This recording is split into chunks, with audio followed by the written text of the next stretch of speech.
Welcome to this video, which is an introduction to using the CompostManager software. This video aims to give an overview of how to get the most out of using the software to manage your compost effectively using CompostManager. When you purchase your CompostManager, you will have been provided with a user login, which will enable you to log in to the web-based portal. This web-based portal therefore allows you to access your composting data from any internet-connected device. Should your business have multiple sites, each site will have a unique login. However, it is possible to create one business master login on request. A master user can then view all sites' data through a single login. So, to log in to the portal, simply enter your login details provided and click Login. Once you have logged in, you will be greeted with this action screen.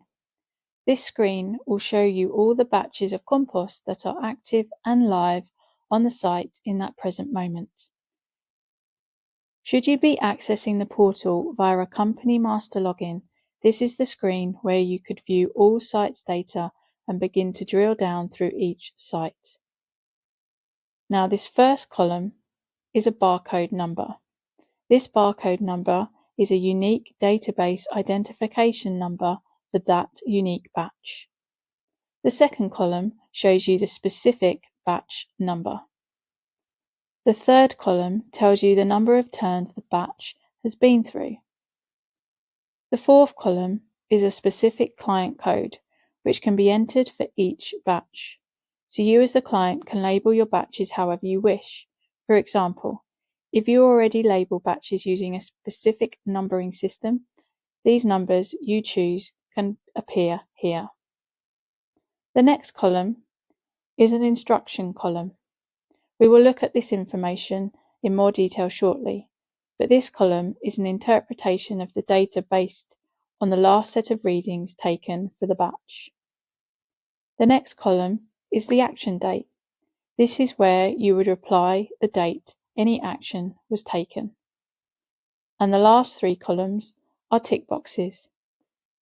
These tick boxes are relevant to any action taken on the date specified, whether the compost was turned, irrigated, or screened. You would mark the batch screened when you get to the end of the composting process. If you have entered any information, you would simply click the Save button at the bottom of the screen here. If you click Screened, as the batch has reached the end of the composting process, the data will still be available, but the instrument will no longer prompt the user to go and monitor that batch. So to see more detailed information regarding each batch, you would click the Batch Information button at the top of the screen here.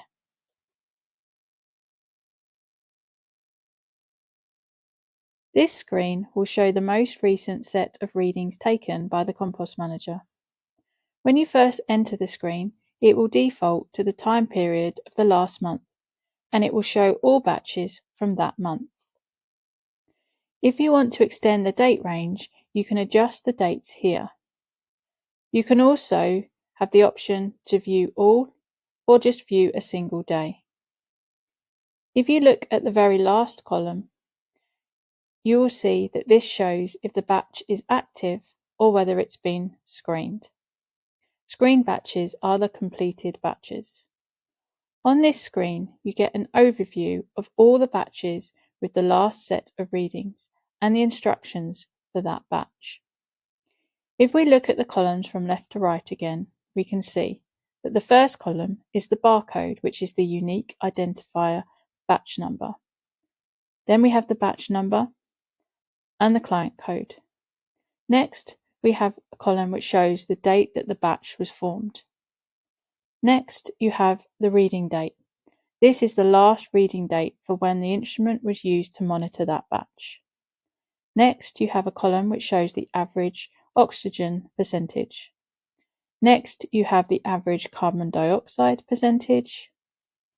And then you have the average temperature.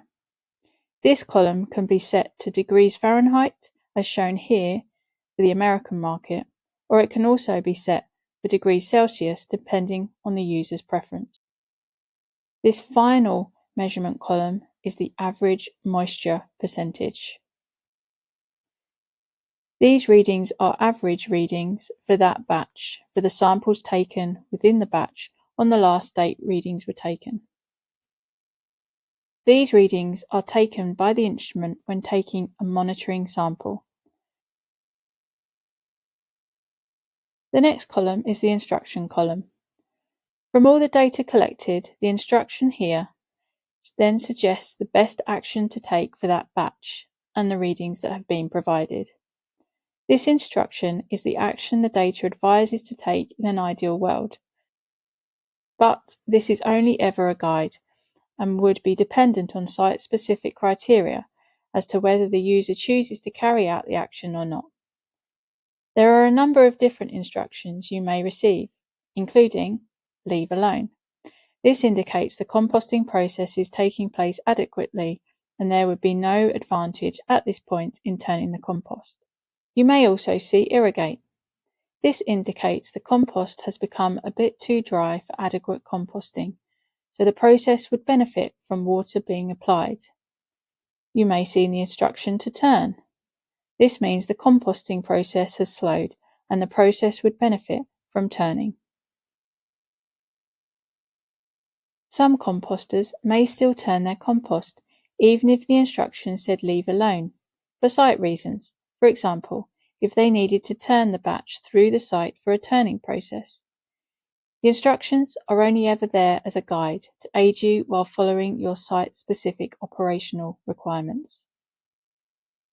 The last columns are used for sanitary requirements, which can be modified depending on the user's specific country regulations required. Here it is set to certain US requirements to show VAR and PFRP requirements.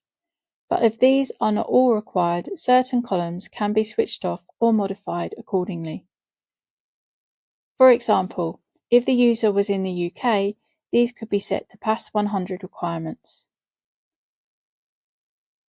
The columns indicate the requirements left before the batch becomes compliant.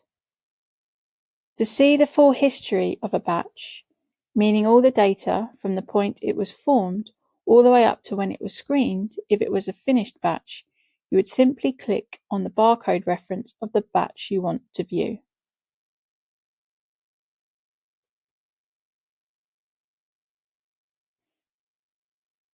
When you come through to this page, it shows the specific batch history for the batch you have chosen. Here I have chosen a batch that has reached the end of the process and has been screened to show the full history. At the top of this page, you can see it shows specific details for that batch. It shows the type of compost, it shows the date the batch was formed, and as this batch has been screened, it shows the screen date. Below, this shows the history of the batch, from the oldest reading at the top to the most recent at the bottom. It shows all the same data as the screen before, but this time for just the one specific batch you have chosen.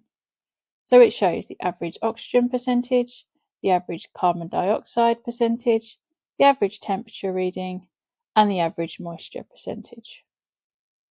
It also has the same instruction column as a guide on how to manage that batch of compost. When you are looking at a specific batch, you have the option to also look at the data collected in graphical form, and to do this, you would click on the Graphs tab just above the data. On this screen, the top graph depicts the gases within the batch. You can see that as the batch is very active at the beginning of the process, the microbes within the batch are actively consuming the oxygen, so the oxygen level drops. As the batch begins to settle and the microbe activity lessens, the oxygen levels start to rise. Generally, you will see oxygen levels drop straight after a turn, because the microbe activity accelerates rapidly again. Then shortly after, the levels will begin to rise due to the chimney stack effect.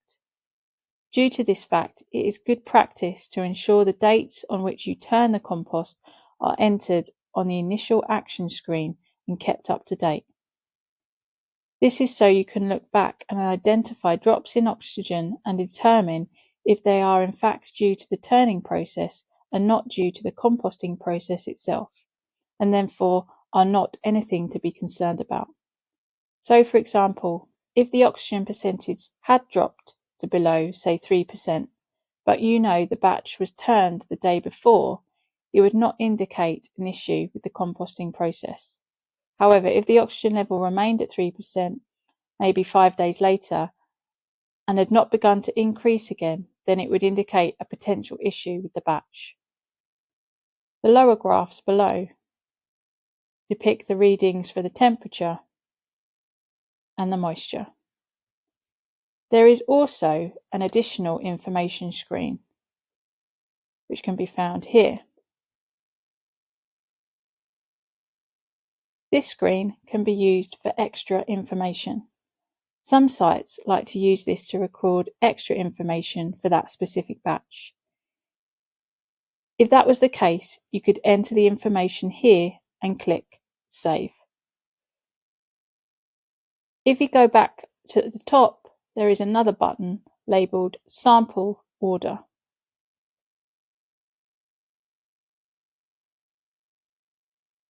This screen is where you can order the batches.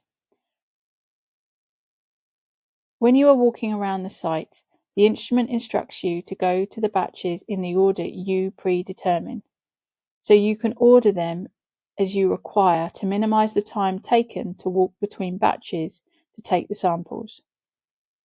Finally, I will show you how to add a batch, and to do that, you go back to the main batch information screen.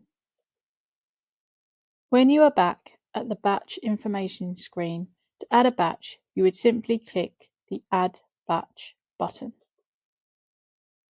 This will then bring up the Register a New Batch screen. It will default to the next available batch number. You would then enter the information you require for the client code. You would enter the date that the batch was formed, and then you would select the type of compost that you would be composting and simply click Save. So that now brings me to the end of this introduction to using the CompostManager software, and I hope it has been useful. The software that accompanies the CompostManager has been uniquely designed to help the user better understand the data collected when monitoring and interpreting the findings, with clear guidance on how best to manage the batches. However, should you have any further questions, please do not hesitate to contact your distributor for more guidance. Thank you for watching.